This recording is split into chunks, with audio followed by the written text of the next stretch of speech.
Tales of love.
Did it work?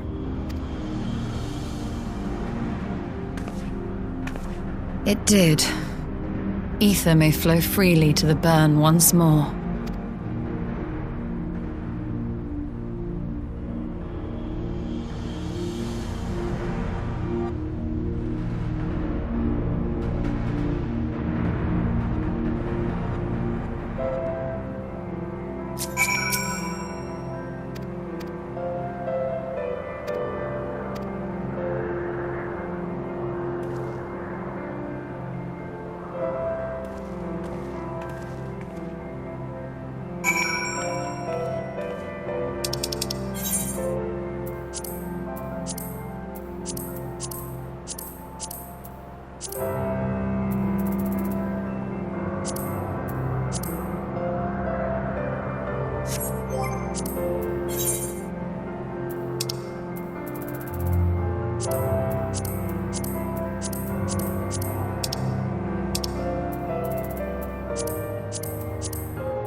It begins. Receive of me my fury, children of man, and quell it!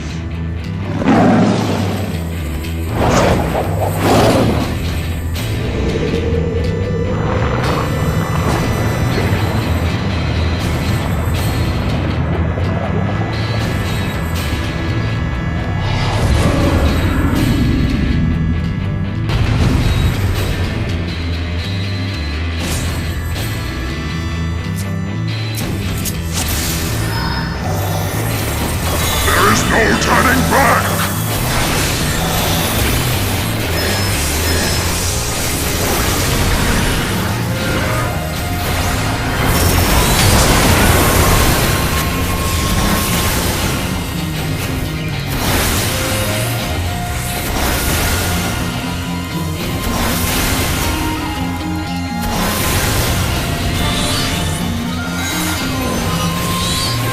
Steel yourself!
Creation trembles before my might! Behold, fury given form!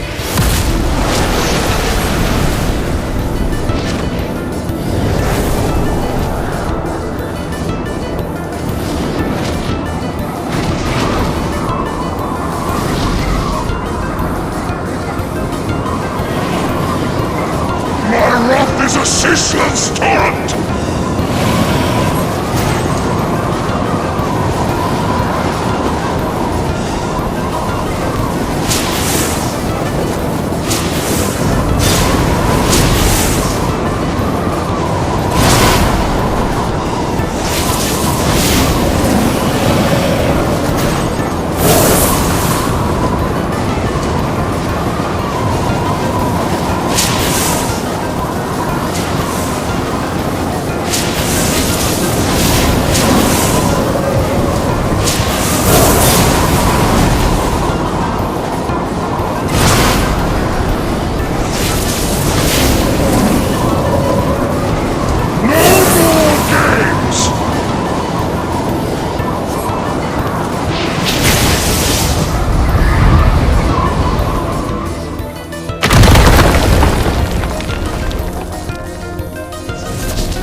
With you!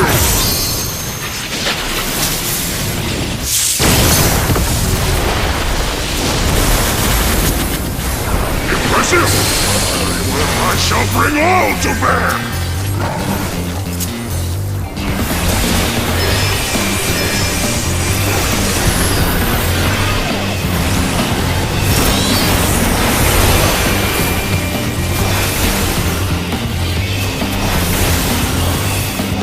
Lightning shift!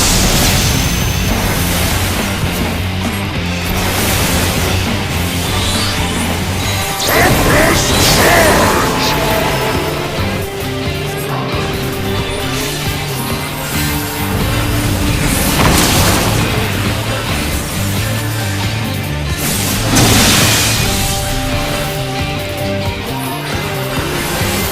Lightning shift!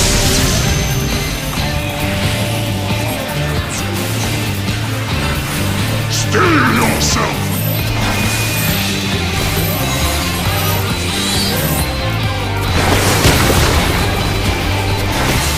You're mine!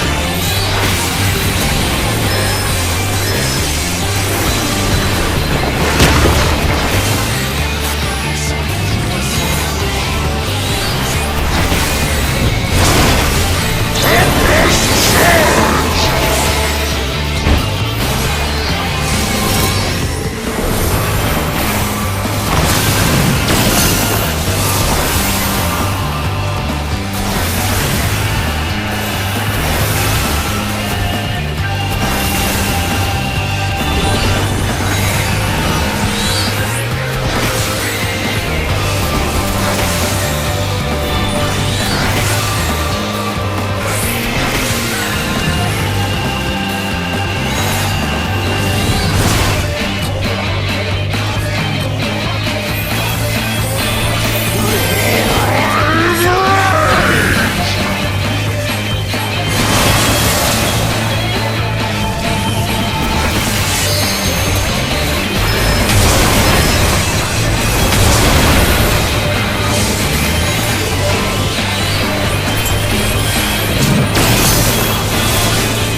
Stronger than I dare hope!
Mistress Lys, Commander Aldin, it gives me great pleasure to formally welcome the city-state of Ala Mhigo to the Eorzean Alliance.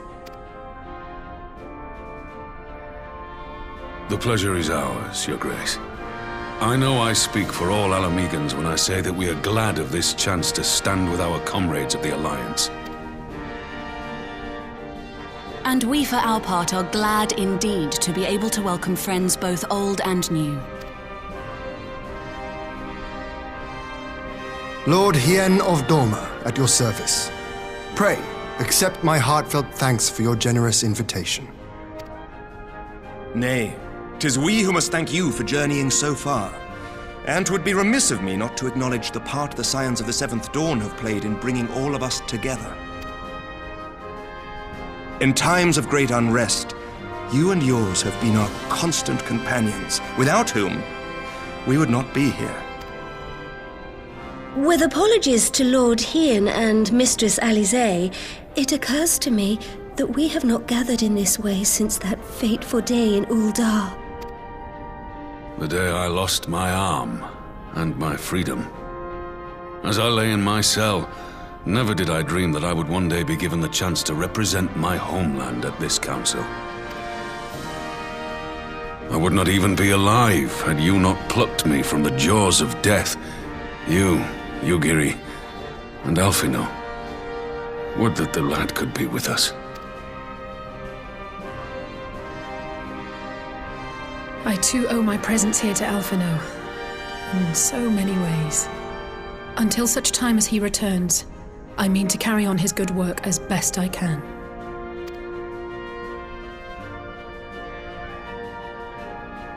Come, friends, let us leave the past in the past and turn our eyes to the future.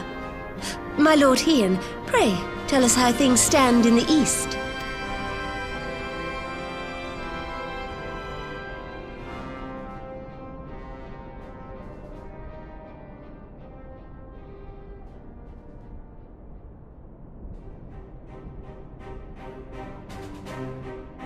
Having heard the rumors of dissent in Garlemald, I dared to dream of a peaceable solution.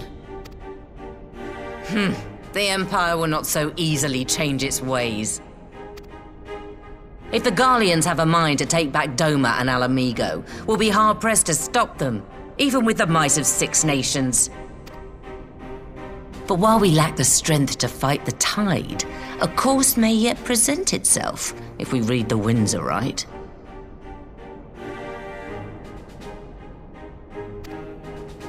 The winds suggest but one course to me.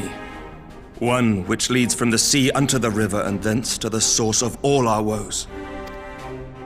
The Ascians. Indeed. All here have felt their blighted touch. It was the bringers of chaos who nurtured the Archbishop's tyrannical ambitions. They who bestowed upon him the secrets of summoning, as they have so many others before and since. And while they remain, we shall know no peace. Our objective is clear. The question is how to achieve it. That our enemy parades about in Xenos' skin poses problems in itself, but ere we get to them, how are we to infiltrate the Empire and get close enough to strike?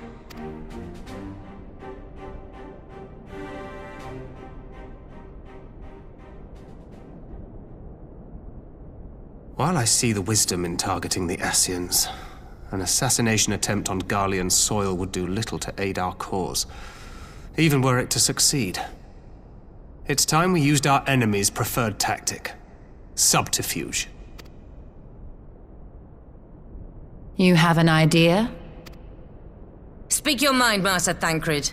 None here know the enemy better than the Scions, and you mayhap best of all.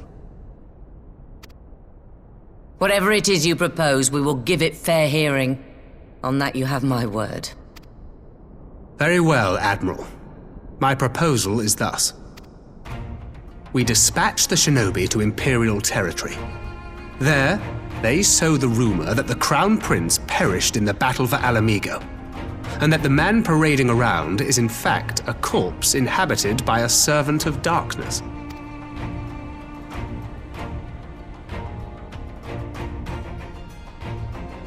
Well, it does have the ring of truth about it.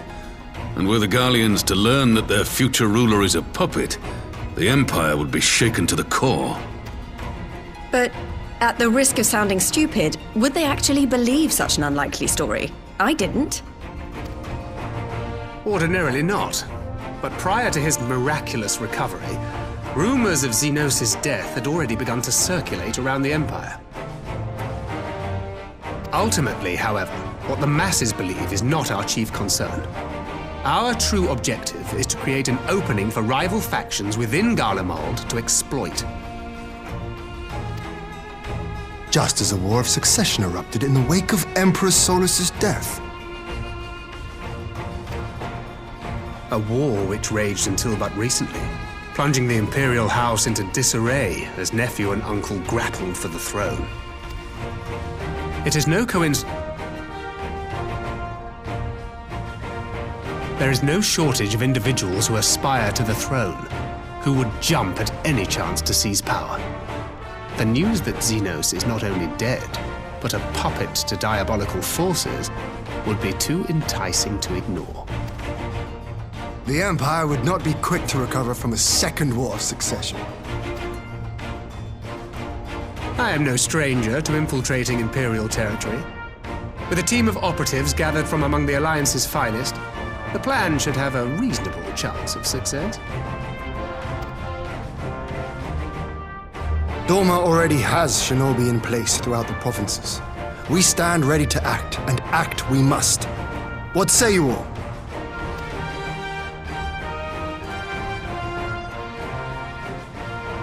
I'm for Master Thancred's proposal. We shine a light upon the Ascian and test the Empire's unity. 'Twas his plot that scuttled Doma's negotiations, was it not? Why then, if we can eliminate him, there may yet be a chance for peace. Let us wage this war of subterfuge, that we may one day lay down our arms. Gods know we never will while the Ascians remain.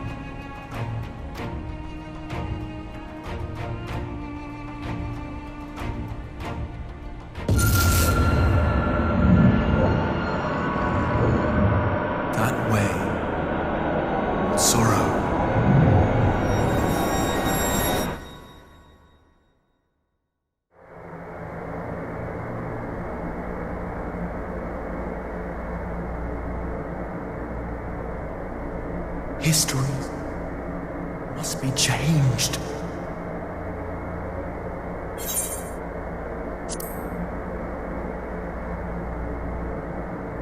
Ahead looms a calamity. Ahead looms light, expunging all form and life. Twin dooms only you can forestall. Only you. What's the matter?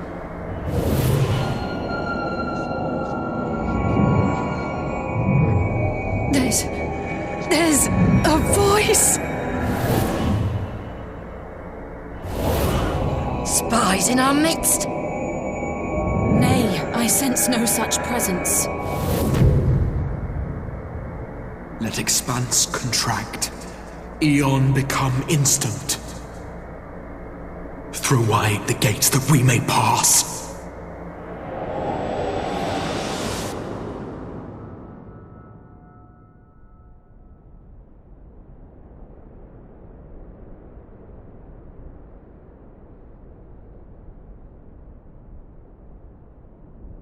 Is it over? Master Thancred!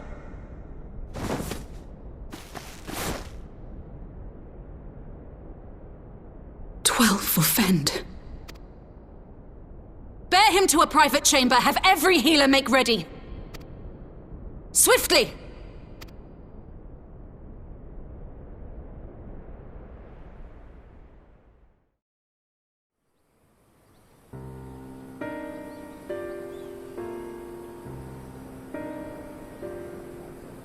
Master Thancred remains in slumber. Though his vital signs appear stable, he's unresponsive. What could have done this? And why just him and not the others? I'm afraid we could not identify the cause, my lady. Our examinations revealed no wounds, nor the presence of any poisonous substances. Gods, that only makes it worse. You're to let us know the moment there's any change, all right?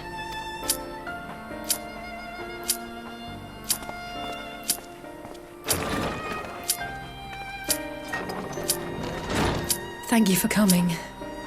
Knowing Thancred, he would apologize for being otherwise engaged at so crucial a juncture.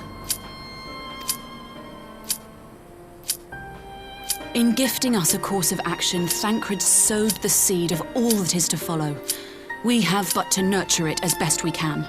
To him, I would say, rest easy, that he may wake to enjoy the fruits of our labors. Now, the matter of the mysterious voice must not be forgotten. Will you tell me exactly what happened? Alizé and I heard a voice in the moments before Thancred collapsed. It was accompanied by a severe headache, as if something were clutching at our minds. Did you experience the same thing?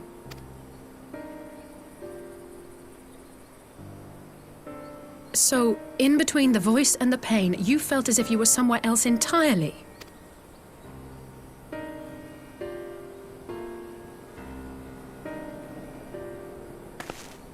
Your testimony confirms my suspicion. That which you experienced was, I believe, your soul being plucked from your flesh. Called. Called?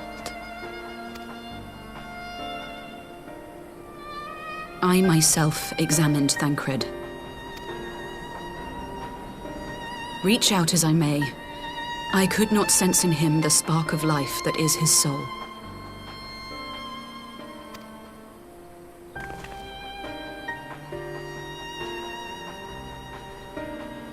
That Thancred alone was stricken so is likely due to his heightened sensitivity to the effects of ether, a consequence of his prior possession by the Ascian La Habrea.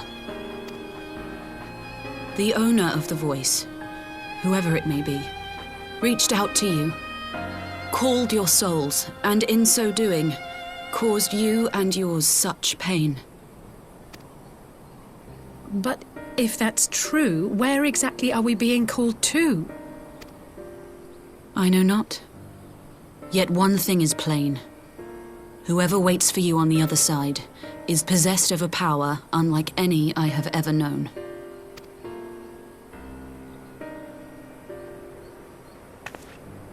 Forgive us, Lys, but may we leave Thancred in your care for a time? As if you had to ask. I may not be a scion anymore, but I'm no less a friend. Don't worry. I'll see to it that Thancred's well looked after. Just focus on solving this mystery, all right? Thank you, Lys.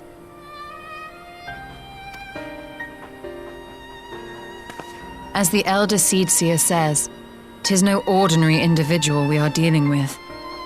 Nor can we discount the possibility of Ascian involvement. Whoever or whatever is behind this, the sooner we find out, the better.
Urianger! Gods, it's good to see you. Would that our meeting were under happier circumstances. I judged the voice sufficient cause for concern even before you sent word of its effect on our comrade. You heard it too, then? Aye. And all but certainly at the selfsame instant. Alas, pained as I was, I could make little sense of what few words did then reach mine ears.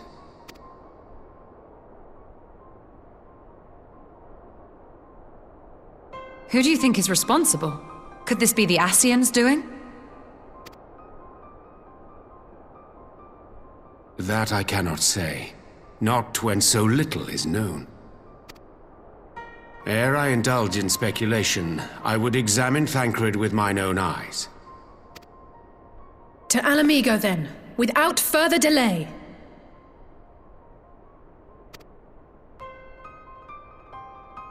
One other thing. During my visit to the Far East, I observed a strange phenomenon. Thou referrest, I presume, to the localized reduction in etheric density. Well, that spares me the trouble of an explanation. Yes, I noted precisely that at two apparently unconnected locations. I take it the phenomenon is not limited to the Far East. Indeed not. Of late, our agents charged with surveilling the beast tribes have spoken of little else. In every corner of the realm, they tell of places in which the ether hath grown thin. Naturally, my suspicions first turned to primal activity, but the areas thus affected betray no evidence of summoning. I must confess to being quite perplexed. If the same phenomenon is being observed in multiple locations on opposite sides of the world, we may safely discount regional factors. Needless to say, this warrants further investigation. Indeed, I shall make it my task to.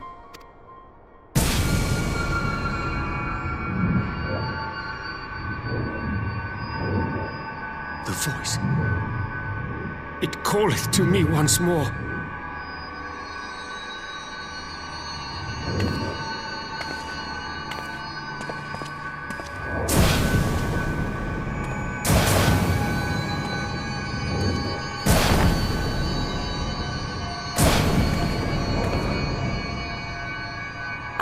I hear it too. Only you. Only you. No! Y'shtola! Urianger! Throw wide the gates.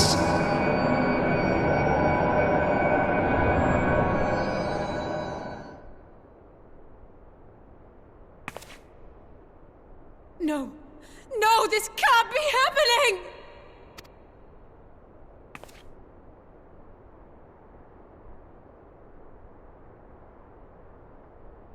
Y'shtola! Urianger! Open your eyes!